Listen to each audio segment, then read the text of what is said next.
Mga ka-Republic, muling nagpakita ng bangis ang Barangay Ginebra matapos nilang itiwarik ang Blackwater Bossing sa score na 103-85. Medyo flat ang start ng Gin Kings sa tagad na lamangan ng 8 puntos sa mga unang minuto ng first quarter, kaya maagang napatawag ng timeout si Coach Tim Cone.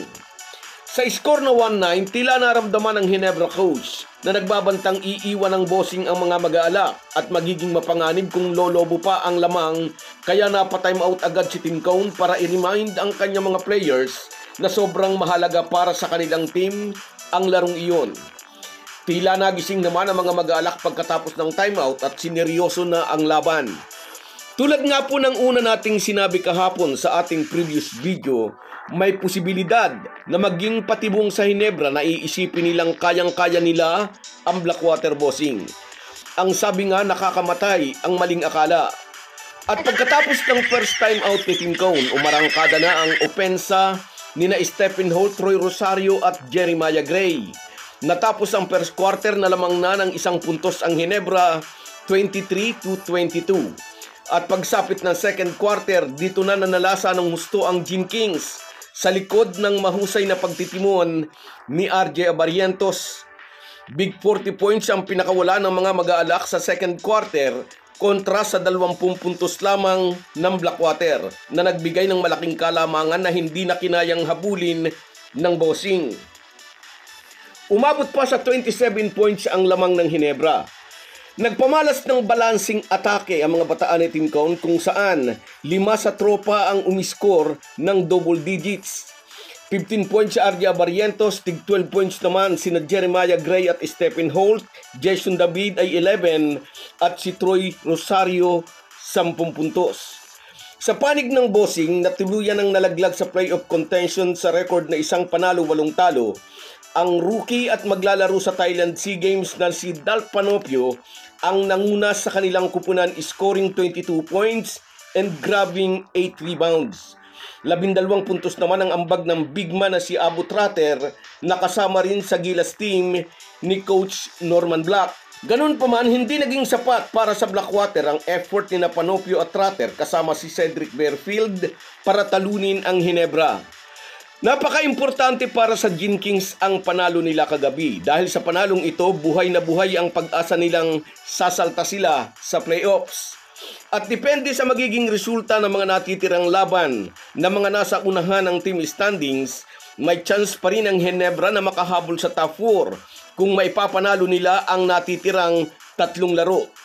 Bukas, December 12, sunod na haharapin ng Gin Kings ang Terra Firma G. Katulad ng Blackwater, eliminated na rin sa playoff contention ang Terra Firma at gaya sa laro ng Ginebra kagabi, hindi sila dapat magkampante sa magiging laban nila bukas. Bilog ang bola at posibleng matsambahan sila ng mga bataan ni Ronald Tubid. Isang bagay na hindi gugustuhin mangyari ni Coach Tim Cone. Kung papalarin, kailangang masweep ng Ginebra ang natitira nilang 3 laro upang magkaroon pa rin sila ng chance sa top 4 na magkakaroon ng twice to beat bonus.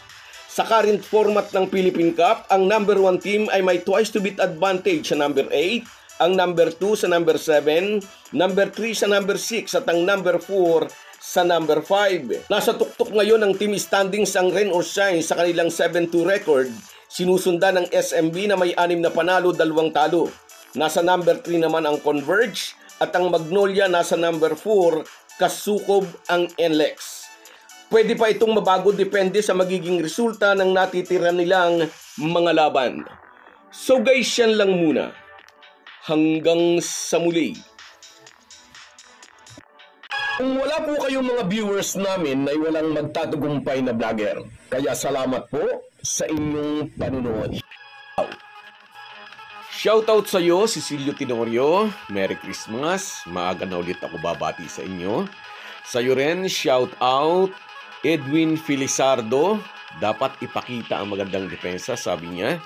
At sa iyo rin, shoutout Norman Flores. Mabuhay ka rin, idol. Salamat sa panonood mo. Sa iyo rin, shoutout Merson Kabady Vlog. Hindi ito nakakalimot. Nasa Oman ito. Merry Christmas sa iyo, idol. At sa iyo rin, Perla Kudisal. Good luck daw sa jeans. Oo, nanalo na kagabi. At sa iyo rin, shout out Borlagatan Donald, mula naman ito sa Singapore. Shout out sa iyo, Idol. Merry Christmas. At sa iyo rin, Nelson Reyes, nasa Saudi rin ito. Ewan ko lang kung nagbabakasyon na. Merry Christmas din sa iyo. At sa iyo rin, Michael D, always present ito. Sabi niya, Merry Christmas din sa iyo. At sa iyo rin, Herminia Balinget, yes, masyadong takot sa atin ang Thailand, sa Gilas. At sa iyo rin, Ray Arabit, Merry Christmas din sa iyo. Salamat sa inyong lahat. Kahit gaano po tayo kabisi, ay huwag po nating kalimutan ang ating buhay espiritual. Lagi po tayong magpasalamat sa bawat araw na dagdag sa ating buhay.